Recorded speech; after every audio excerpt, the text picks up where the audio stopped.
people of YouTube! I'm Schoko, and today we're watching the Poopgate. Poopgate, the most insane scandal that sounds fake, by Patrick CC. Oh, is that what it is? Here we go! On a hot summer day in 2004, an incident so strange and disgusting occurred that it's hard to believe it actually happened. Chicago's Little Lady Ferry was doing one of its regularly scheduled tours down the Chicago River. Tourists on the top deck were observing the skyline when they looked up and noticed a large bus suspiciously parked on the Kinzie Street Bridge. As the ferry passed under the bridge, 800 pounds of human poop rained down on the ferry, drenching the passengers in literal human... This is alleged. It sounds fake, but how did they get rained down? Was it on the outside, or where they just had a tube and then just started splashing it out, and did it get everybody? Filth. People screamed and vomited as they tried to escape the unbearable smell, but they had nowhere to go. The bus immediately sped off after dumping its load, and if it weren't for two extremely important pieces of evidence, we may have never known why it happened, how it happened, or who to blame for what would eventually be known as Poopgate, or the day... No, that's crazy, Poopgate. That's not water, buddy. An oral history of Poopgate. August 8th marks the 20th anniversary of an incident that will go down in Chicago scatological history. A Dave Matthews Band bus dumping human waste on a boat of sightseers. Here's what happened that day, and in the aftermath, in the words of those who lived through it. It was just a lovely summer day on August 8th, 2004, when Chicago Little Lady took off on the 1 p.m. Chicago Architecture Foundation Tour. At that same time, a tour bus from the Dave Matthews Band in town playing a two-night show in Alpine Valley Music Theater in East Troy, Wisconsin, was making its way through the loop. Thank you so much for the follow, Drag Tony. How you doing? Welcome. The Dave Matthews Band Chicago River incident. At around 1 o'clock p.m. on Saturday, August 8th, 2004, a line of 120 people began boarding the ferry called Chicago's Little Lady. With the tickets going for an affordable $25, it's the perfect way to relax and see the city. The passengers are a diverse group of people. Senior citizens, journalists, mothers, fathers, and children file in for a memorable experience. Thank you. I really appreciate it. A newspaper reporter, Brett McNeil, is using it as a distraction for his complicated relationship. I had a girlfriend whose ex was visiting from Boston. We were just looking... we basically had it like the Maid of the Mist, though. A newspaper reporter at the time and now an investigator in the Northern District of Indiana Federal Community Defenders. I had a girlfriend whose ex was visiting from Boston, and we were looking for something to do. I was a newer Tribune reporter, so I worked a lot of those Sunday shifts, but I had a rare Sunday off, and we decided to do a boat tour. It was truly beautiful. Perfect weather. At the same time, the river was not nearly as busy as it now is with just pleasure craft. A professional violinist and now DuPage County board member. We were leaving from South Loop, driving down Avenue, Michigan. We were headed to the suburbs to go to my parents' house. I'm a violinist. I was going to play for a wedding at the church with my mom, and then we just spent a lovely day together with my... for something to do. I was a newer Tribune reporter and so worked a lot of those Sunday shifts, but I had a rare Sunday off. We decided to do a boat tour. It was truly beautiful, perfect weather. At that time, the river was not nearly as busy as it is now with just pleasure craft. It's such a beautiful day that all 120 passengers are considering walking out on the top deck to soak in the sun. As the ferry makes its way down the river, people are anticipating over 50 architectural landmarks to observe on their trip, including the Wrigley Building, the Willis and Tribune Towers, and Marina City. Chicago is incredibly proud of being an industrial heartland, and they've made efforts to preserve the older structures like the Kinzie Street Railroad Bridge, one of the first of its kind to raise up and let larger boats pass through the river. It's no longer in use, but it is technically still functional and maintained as a historic landmark that's over 100 years old. That's pretty cool. It has since been replaced by the Kinzie Street Road Bridge that sits right next to it. It's important to note that the driving surface of the bridge is not made of concrete or asphalt, but rather a steel grating to prevent the buildup of heavy rain and snow. It's a genius feat of engineering. The water falls from the sky but passes through the holes in the bridge to the river below. And as a result, cars don't hydro... I figured out how they got rained on now. The grates! Oh no. Plane and crash. It's safer for everyone, but unfortunately, the holes in the bridge's surface was what created the opportunity for the day in Chicago's history. At approximately 1:18 p.m., Chicago's little lady is heading towards the bridge. Everybody was sitting on the deck in plastic chairs, like deck chairs. Nobody was downstairs. Up above, passengers near the back of the little lady see a large black bus began traveling across the Kinzie Street Bridge. It temporarily stops and blocks out the sun at the bow of the ferry. Everything seemed normal until a cascade of liquid began spraying from what looks like the back of the bus. To guests like McNeil, this was weird but likely harmless. I was confused about what it was. I thought it was either a street sweeper or one of those trucks that you'll see with the big water tanks, and they use them to water the flower beds and the flowers along Michigan Avenue. That was my initial thought. Suddenly, the boat started traveling through what he called the Maid of the Mist. One drop fell and... Oh no! I don't even want to picture what it was like. I don't even want to be one of those people. Which then began cascading down, so it's like the bus was towing a roster trail of toilet waste. We basically hit it like the Maid of Mist. It was a waterfall of toilet water that we passed under. Not all parts of the boat were hit, and certainly not all parts of the boat were hit equally. Some people in the back of the boat had a much better view of the bus. Oh no. We were just chatting, and all of a sudden we drove through something, a wall of smell. I didn't know how else to describe it. Like we just had to walk into an outhouse and immediately triggered my lovely condition of throwing up all throughout my pregnancy. I was still drinking, and I'm sticking my head out in the window to throw up, and it was... Suddenly, the boat started traveling through what he called the Maid of the Mist. One drop fell, and then another, until the boat was almost completely covered. Nah, my nose too.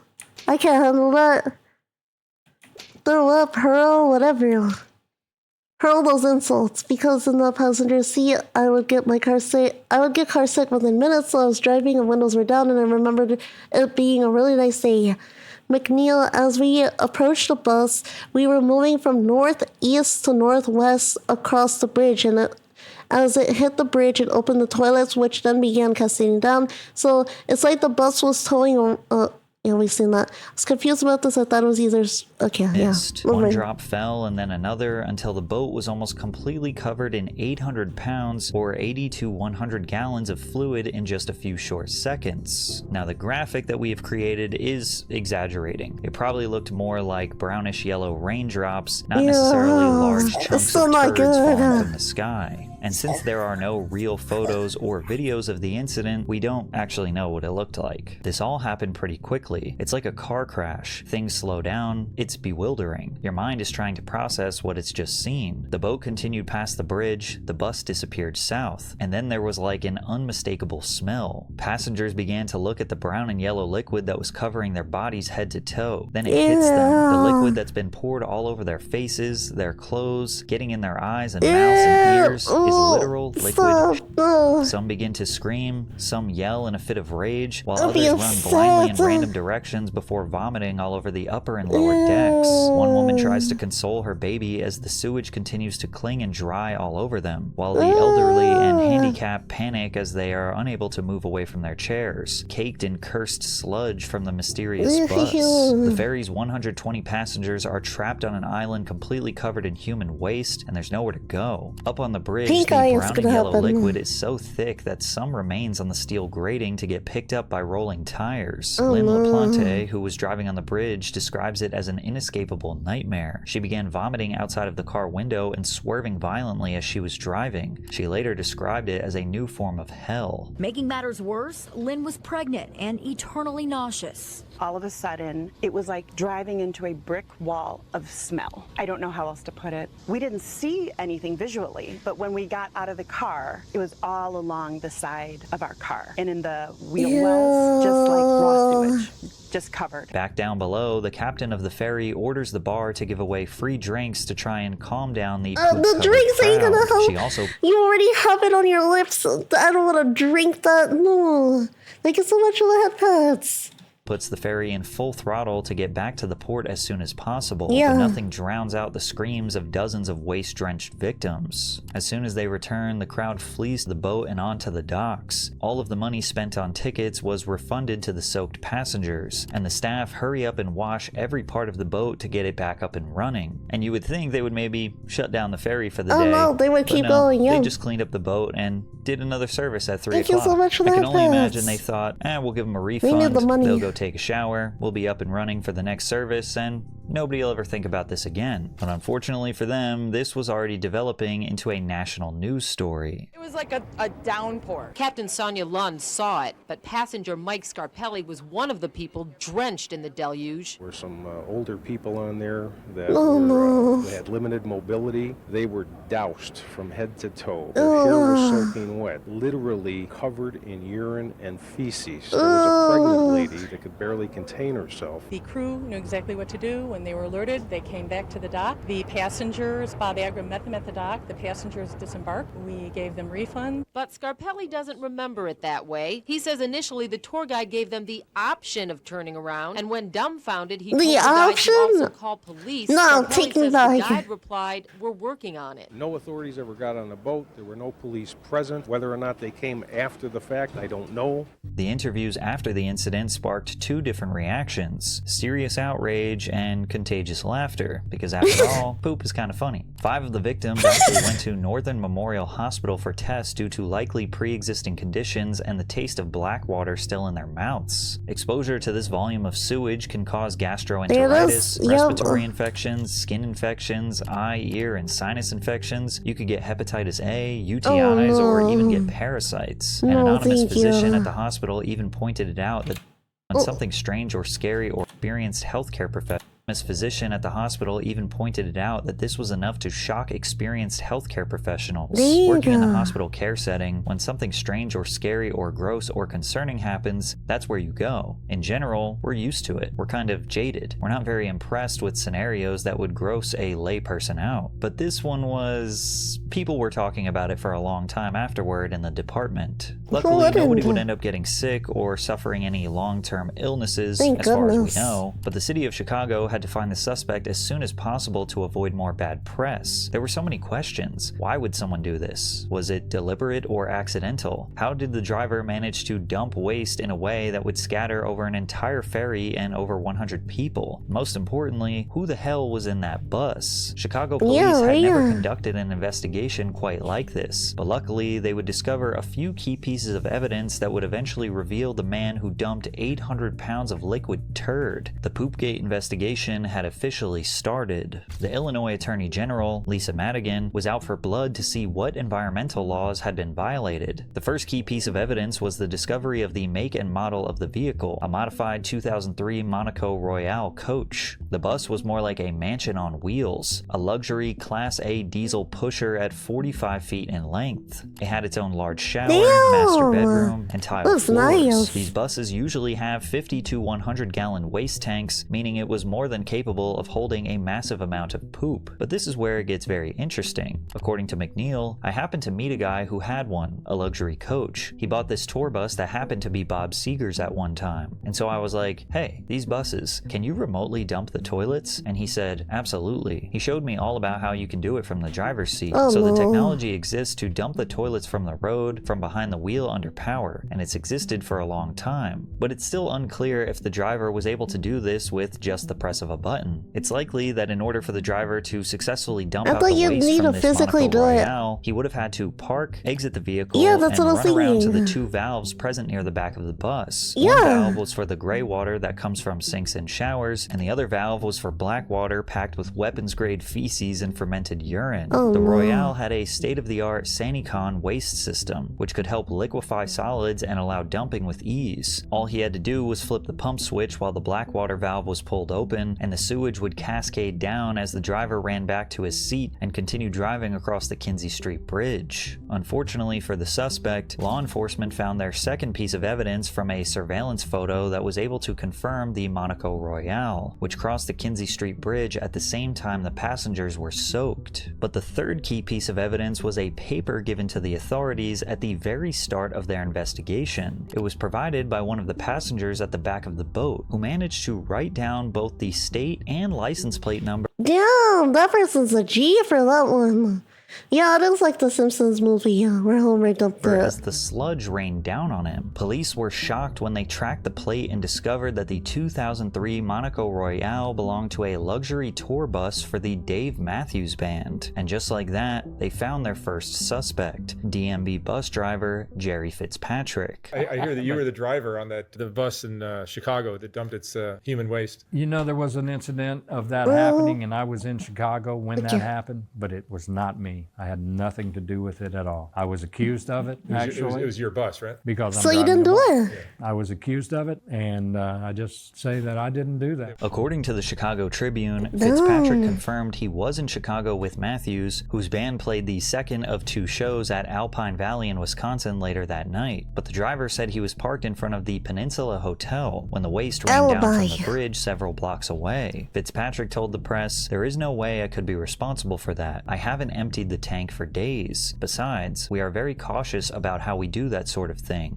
They also felt the need to clarify to the press, this band is very environmentally conscious. And to further clear his name, Jerry actually pushed a police sergeant named Paul Gardner to inspect the bus. He even gave Sergeant Gardner his phone to tell a reporter that his tank was almost full. However, the band had a total of 5 buses parked outside the Peninsula Hotel, and authorities were unsure of which one was the dumper. A band as popular as the Dave Matthews Band will tour with multiple buses, one for the band members, maybe one for the crew, and 2 or 3 for equipment, all traveling separately to keep everything running on time. The band was leaving the Alpine Valley Music Theater, which is 2 hours north of Chicago. Now, according to rvdumpsites.net, there are a few different places the band could have stopped to discard the waste from the bus. Then again, this happened over 20 years ago, so we don't know if any of these current locations were available back then. We do know that money was definitely not the problem, because even back then, it only cost about $10 to empty the tank. Oh, wow. Upon further investigation, authorities managed to confirm the exact bus that did the dumping. One of the passengers was the band's violinist, Boyd Tinsley, and the driver was Stefan Wohl, which raised another question that we would never get an answer to. How could the tank possibly have 800 pounds of waste in it? The tour started in June. The average person produces less than 1 pound of waste per day. Maybe it was Since the bus was only waste occupied by from 2 someone else? people, 2 months of use would still only be about 120 pounds in most extreme cases. Since the band had 5 different buses, and Dave says this particular bus was not the one he was on, how was that tank full? They were either letting a lot of people go to the bathroom on this specific bus during tour stops, or that thing was backed up from previous tours months or even years ago. But getting information... I feel like it might have been backed up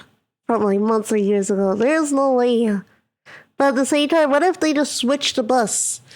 And they were in that bus before, but it had all their waste in there, and then they switched over to another bus, and then, or like some of them went onto the other bus to like do their business because other people were using the other buses. Because since you're moving as a group and there's not enough bathrooms in one bus, you could just be like, oh, let's take a break and then let's go into the other buses to go to the bathroom. They eat Taco Bell the day before.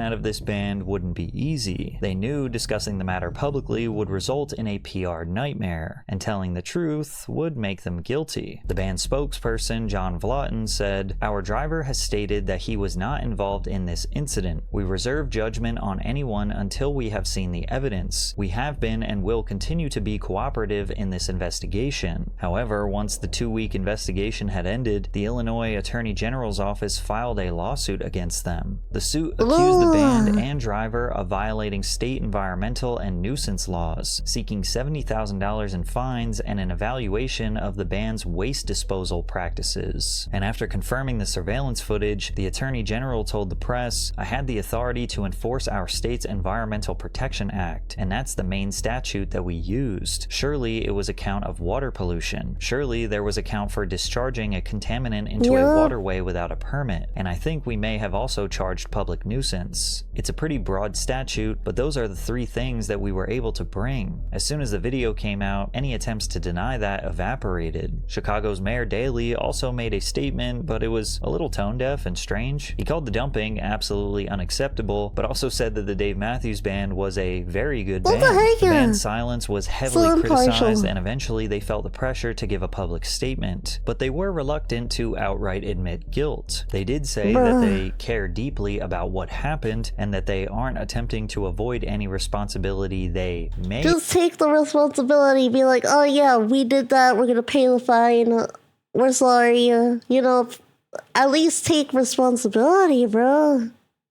I could see maybe they're breaking because of overflowing. I could definitely see that too. And also that they didn't want to offend anyone. We have fully and voluntarily cooperated with the Chicago authorities since the moment we heard about the incident. We provided photographs of any buses they requested, and we offered to supply DNA evidence to determine if one of our buses was the bus involved. So were they trying to get poop samples? Our driver was the only person on the bus during the period relevant to this matter, and he has told us that he had nothing to do with this incident. We have not seen any of the other evidence in this case, and we have a few narrow but critical questions related to what we have seen of the evidence in the media. The statement was long, perfectly vague, but unfortunately, it didn't help their case. 2 months after the incident, the Dave Matthews Band realized the evidence was too strong to avoid guilt any longer. The band and their legal team agreed to pay $200,000 to a fund for environmental protection and other supportive projects. They also donated an additional $50,000 to the Friends of the Chicago River, who partly oversaw the ferry ride, and another $50,000 to the Chicago Park District. The group also agreed to keep records for the next 5 years detailing where and when the waste tanks on its tour buses are emptied while in Illinois. As for the driver, Stefan Wall, he pled guilty to the crime of dumping waste onto the public and into the river. He took the It was the first time he admitted it publicly, and he was sentenced to 18 months of probation, 150 hours of community service, and received a $10,000 fine. Many people believe this was a mere slap on the wrist. The dumping of sewage could have seriously affected the health of the 2 pregnant women on the ferry, as well as the young children and a baby, plus the wheelchair-bound people who couldn't escape the fallout. All of the money the band paid out went straight to the government. Yeah, they should have paid the hospital bills for the victims. In fact, part of the agreement was that the band was allowed to avoid admitting guilt in court, and it won a provision intended to make it more difficult for the tour boat operator and at least one passenger on the ill-fated cruise to use the settlements in their own lawsuits against the band. Like so many other things in life, ordinary people are the real victims, and the government gets a big payday. Now, this didn't prevent some passengers from taking the band to court. A woman by the name of Nancy M. Toder filed a lawsuit for emotional distress. She was celebrating her 46th birthday, and she claimed the waste entered her eyes and mouth and covered her hair, clothing, and belongings. As a result, she suffered extreme nausea, vomiting, and related physical and emotional ailments and maladies, and continues to suffer severe emotional distress. But it's unclear if she was ever able to reach a settlement. The only person who seems remotely apologetic from the band is Jerry Fitzpatrick, and he didn't have anything to do with it. You know, it was a nasty mess. I couldn't imagine being the victim. I couldn't imagine that.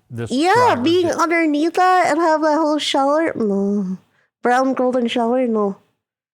Didn't use his head. He caused a lot of problems. You know, it's a matter of stopping at a regular place, hooking your hose up, and flipping that switch on your dash to letting it go in the proper place, and he didn't do that. In May of 2005, the Dave Matthews Band attempted to prove they actually care for the environment in one of the worst ways possible. Dave Matthews and Boyd Tinsley joined up with Ben & Jerry's to fight global warming with the release of an ice cream called Dave Matthews Band Magic Brownies. In 2009, Dave Matthews himself spoke about the incident on the Kara Karavu podcast. He said, "The bus driver lost his job and I didn't have my finger on the button, but it was one of our buses, wasn't mine, but it was one of the buses in my employment, and so I feel bad about it." He added, "Why does he add the finger on the button? Anyone else but me." Over time, the more serious aspects of Poopgate have been largely forgotten, and today it's laughed off as one big joke. I think until maybe the day I die, I'll always be hesitant to walk under a bridge, or at least travel under a bridge. I definitely have a unique collection of colognes and deodorants, and I always have some baby wipes on me and lots of Purell. Fake commemoration plaques have been zip-tied to the bridge to facetiously honor its history. The Chicago Hideout actually threw a dance party to celebrate the 20th anniversary. Even the Chicago Bulls organization has put in efforts to act like this incident was something the city should pay its respects to. But the Dave Matthews Band does not lean into the jokes. They remain pretty silent about the situation to this day. And after all these years, we still don't really have a true motive as to why Stephon Bull did this. It's hard to imagine it was a pre-planned elaborate prank, or rather that he was just too lazy to empty the waste tank at a dump site. If there's any lesson to be learned from Poopgate, it's that what's traumatic for us in the moment is almost always something we can laugh about with friends in the future. Or in other words, shit happens. Yeah. Perfectly said. That was a really good video, honestly. I hope you guys enjoyed the video as much as I did. Like, comment, share, subscribe! And we'll see each other next time. Bye-bye.